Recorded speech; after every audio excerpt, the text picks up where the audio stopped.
ওস্তাদ আজকে 10 বছর ধরে আপনার সাথে হেল্পারি করেছি, আপনি তো কোনোদিন আমায় ঈদ কাটতে দিলেন না। তুই এটা একটু থো, আমি তোর আজকে হেল্পারি করবো করে।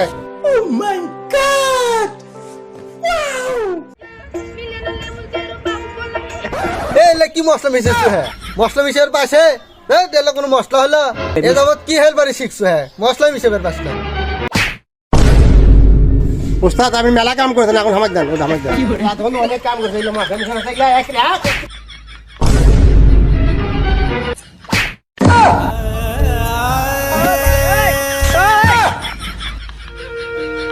কি